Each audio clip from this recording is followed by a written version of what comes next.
आज अंतर्राष्ट्रीय मातृ दिवस है। एक माँ जन्म देने वाली माँ है, जिसने हमें पाल पोस के बड़ा किया, और एक माँ उससे भी बड़ी माँ है, हम सबकी माँ, हमारी भारत माँ।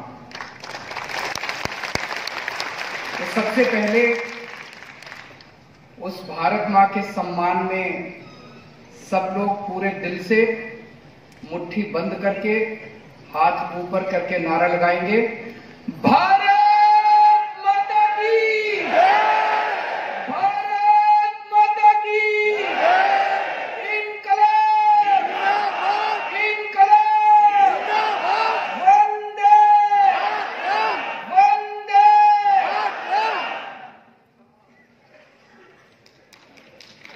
मंच पे मौजूद मेरे छोटे भाई और पंजाब के माननीय मुख्यमंत्री भगवंत मान जी, लोकमत समूह के चेयरमैन मेरे मित्र विजय दर्दा जी, मेरे छोटे भाई राघव चड्ढा जी, लोकमत समूह के सभी अधिकारीगण, सभी एडिटर, सभी कर्मचारीगण, और आज नागपुर से और महाराष्ट्र के अलग अलग इलाकों से आए हुए मेरे सभी भाइयों, बहनों, माताओं, बुजुर्गों, बच्चों, आप सबको मेरा नमस्कार, सबको मेरा प्रणाम। विजय दत्ता जी मेरे बहुत अच्छे मित्र हैं। मैं सबसे पहले उनका शुक्रिया अदा करता हूं। आज आपने मुझे अपने बीच में बुलाया, इतना मान सम्मान दिया, इतनी प्यार मोहब्बत दी,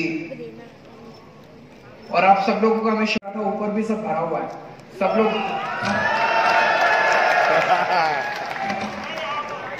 कैसे हैं सब लोग? बढ़िया। आप लोग, आई लव यू टू।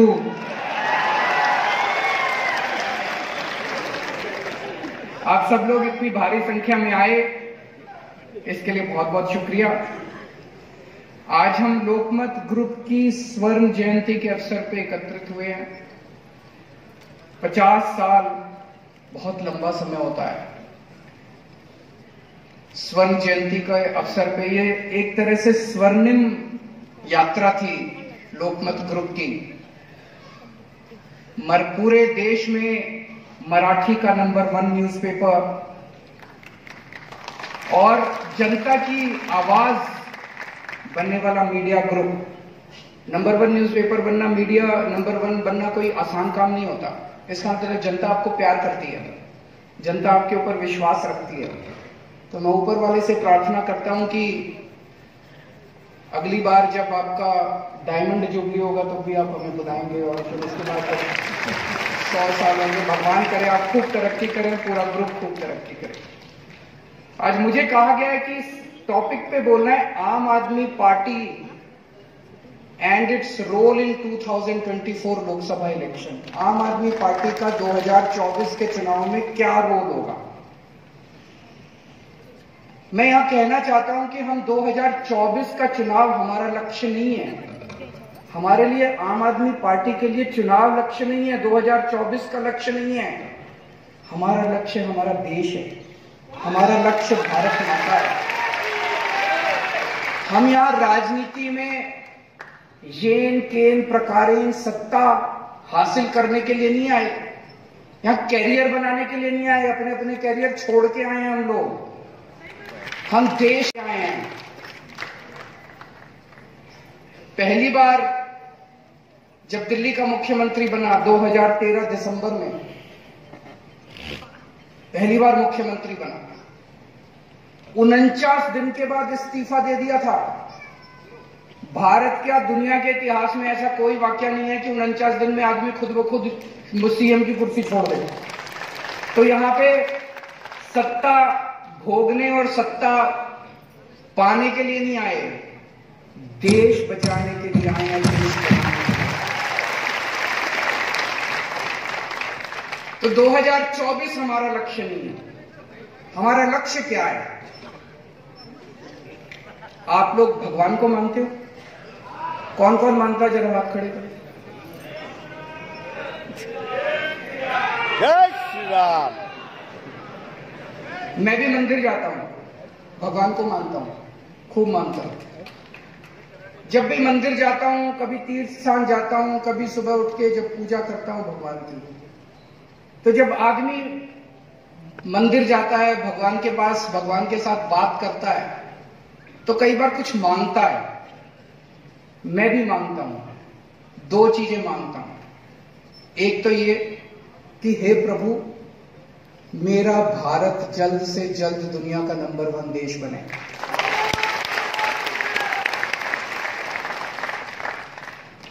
और उसे नंबर 1 देश बनाने में जो भी मैं रोल अदा कर सकूं, मैं वो रोल अदा करूं। तो 2024 में आम आदमी पार्टी का क्या रोल होगा वो इंपॉर्टेंट नहीं है। भारत को दुनिया का नंबर 1 देश बनाने में आम आदमी पार्टी का क्या रोल होगा, केजरीवाल का क्या रोल होगा, ये इंपॉर्टेंट है। और दूसरी चीज मैं भगवान से मांगता हूं कि हे भगवान,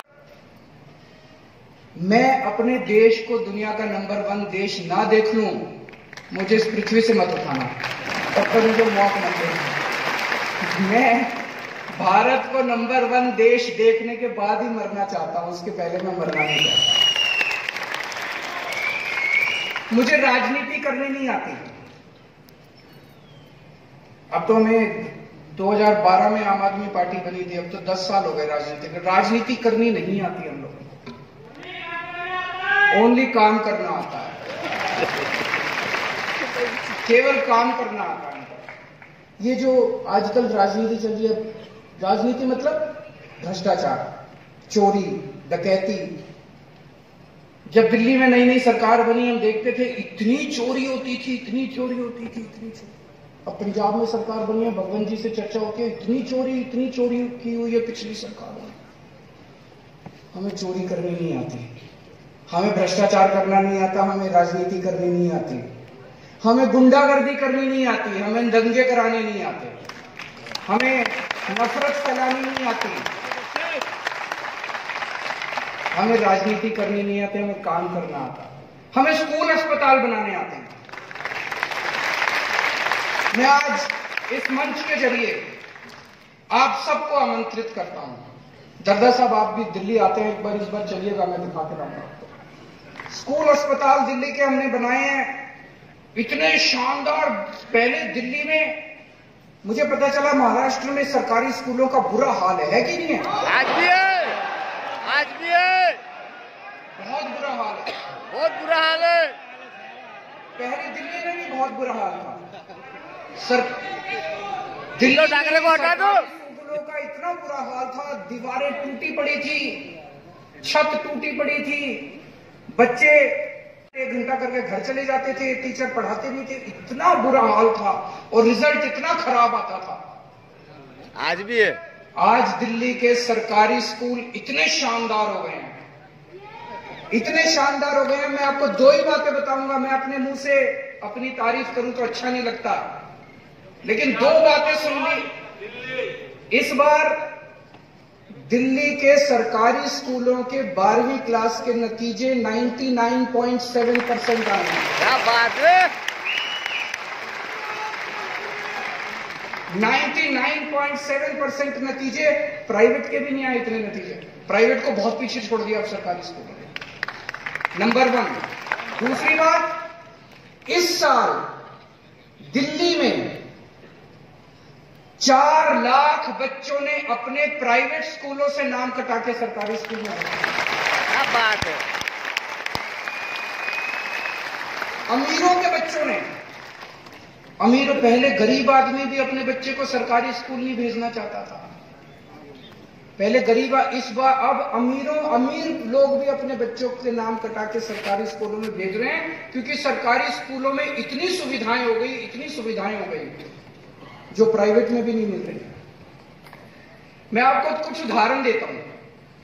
एक लड़का है सुधांशु, उसके पिताजी प्राइवेट कंपनी में एक छोटे से केयरटेकर है, किसी लोअर मिडिल क्लास कॉलोनी में रहता है। बहुत गरीब परिवार का। इस बार 12वीं पास करने के बाद उसका IIT दिल्ली में मैकेनिकल इंजीनियरिंग के अंदर एडमिशन हुआ।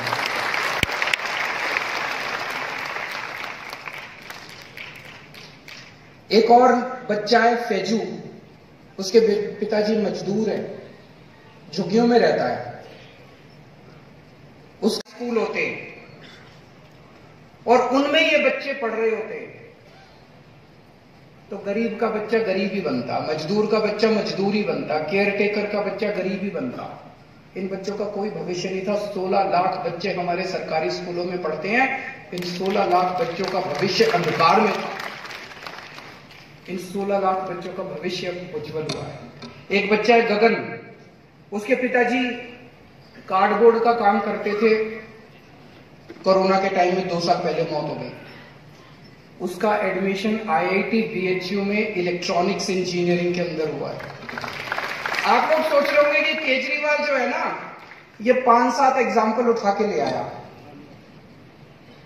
पिछले 3 साल से हर साल 450 बच्चों का हर साल दिल्ली के सरकारी स्कूलों से IIT के अंदर एडमिशन हो रहा है। 450 बच्चों का एवरी ईयर। पिछले 3 साल से विजय जी, पिछले 3 साल से 450 बच्चों का हमारे सरकारी स्कूलों के IIT के अंदर एडमिशन हुआ। और मेडिकल के अंदर अलग, नीट के अलग पेपर दे रहे हैं बच्चे हमारे, नीट के अंदर अलग एडमिशन हो रहा है। मुझे ये करना आता है, मुझे राजनीति करनी नहीं आती। वाह, इससे संतुष्टि मिलती है हमको। इससे लगता है कि यही करने के लिए आए थे हम। दिल्ली के सरकारी स्कूलों के अंदर आजकल हम